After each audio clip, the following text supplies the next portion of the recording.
pit and do your pit work. But why was he told he couldn't? I guess that would be a big question we're going to have to find out. So Johnny Sauter back on the racetrack. Again, when this started, we had 4 on the lead lap. We'll find out how many get the wave around and how many will be on the lead lap for the green flag. Welcome back to Texas Motor Speedway in Fort Worth, Texas. We're under our second caution of the race. This one for debris. Let's go back trackside to Ray Dunlap. Well, they'll put fuel in this Longhorn Chevrolet, and the most important part was continuing to clean off that grill. Lots and lots of little bits of debris going up under the screens, and many of these guys running hot tonight. So Hornaday will get fuel here as he goes to the tail end of the longest line. He pitted on lap number 80. Krista? Ray, a further update for the 13 team. We had said that Johnny Sauter's team got in a little bit of trouble for putting fuel in. Wayne Otten, Truck Series director, came on the radio and told Joe Shear, you're okay. The fuel was okay. Here you see it happening. The official coming over, telling the gas man, no, you can't do it. We understand he could, but they did get it full of fuel, so they think they're okay. When you're the lucky dog, you can only put fuel in your first time you pit. They don't want somebody to be the lucky dog who's going to have to start in the back anyway and put fuel in it and get an advantage over the rest of the field with 1 to go. This was a mistake by the official. That was Johnny's first time in. He indeed could get fuel. The official made a mistake, and NASCAR corrected that mistake. That's one cool thing about NASCAR. They correct their mistakes, unlike MLB sometimes. And we had 13 waiver rounds that time. 13 waiver rounds. Wasn't that fun to watch? Absolutely.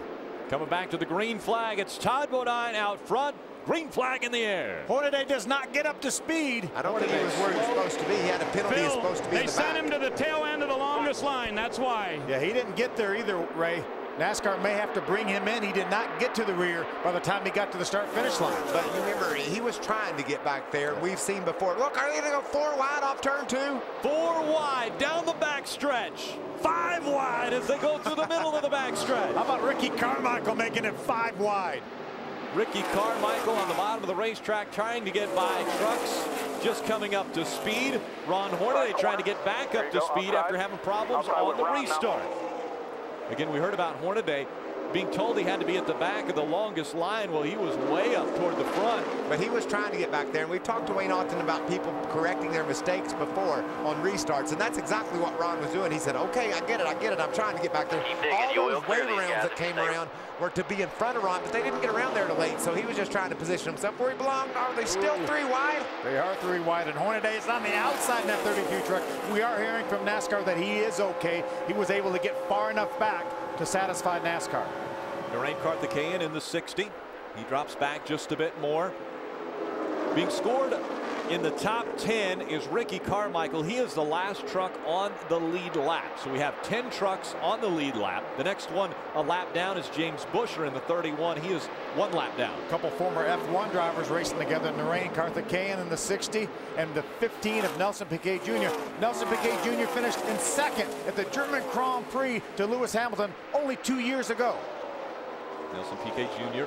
Riding along in the top 10. Would you like to hear he and Narain talk about this experience? Can you believe what we see out there? These guys are crazy. We were 5 wide off turn 2 at Texas. How about that move by Hornaday? Crazy. Ron Hornaday slides to the top of the racetrack trying to get by. Oh, look at that contact. The 81 of David Starr gets into the 01 of Joe Aramendia. Justin Lofton also involved as well. You got to watch the job that David Starr does in this crash. Caution's out, caution's out. Third caution of the night comes out. The 81 of David Starr, hometown hero, involved. Joe Aramendia also involved in this in the 01. We saw the 7 get caught up. That took a long time to develop. Something happened coming off turn 2, and they didn't wreck till they got all the way down to turn 3. We've seen before people having trouble going down the straightaways by bump drafting or flat tires like Austin Dillon had last week at Charlotte. This looked like somebody changed lanes abruptly and got out of control. Watch the job that David Starr does. This is amazing. No damage on that truck, couple flat tires, a little bit of a bit fender in the back there.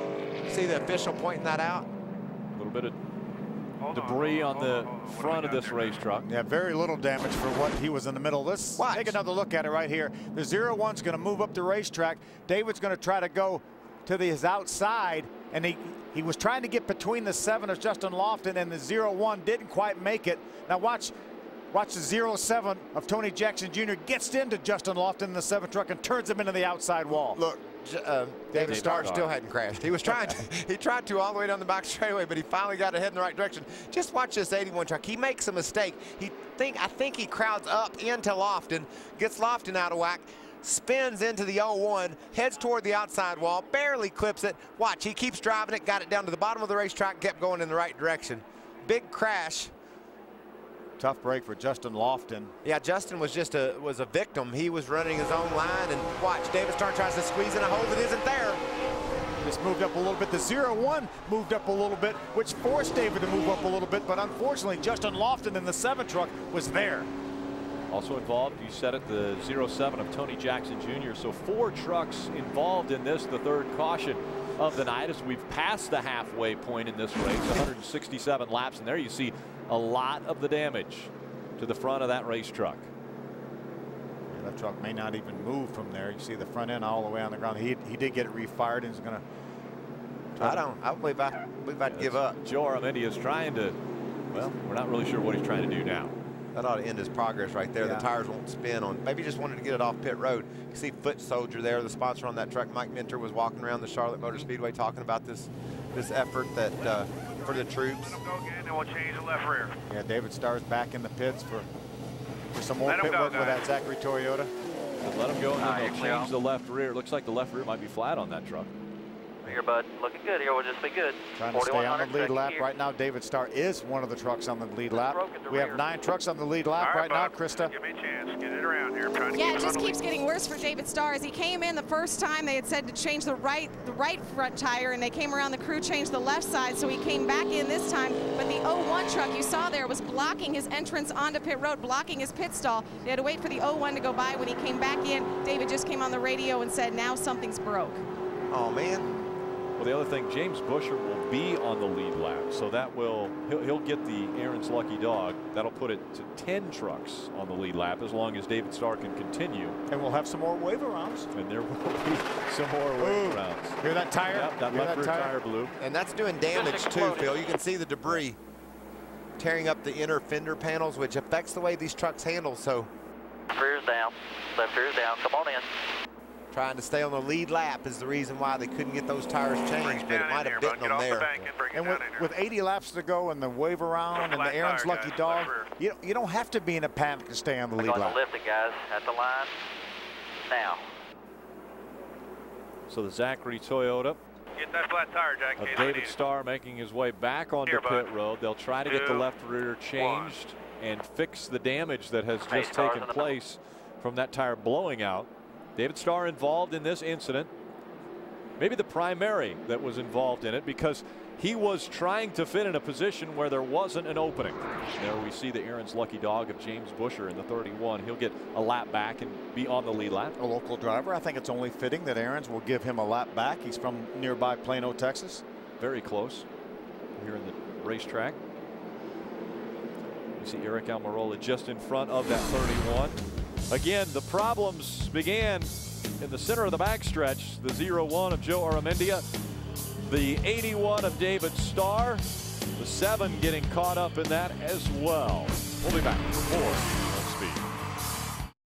Speed. It's Camping World's Destination Recreation.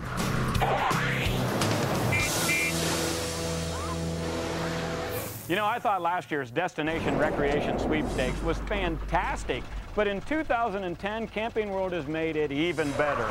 And these are some of the prizes that you might win if you sign up.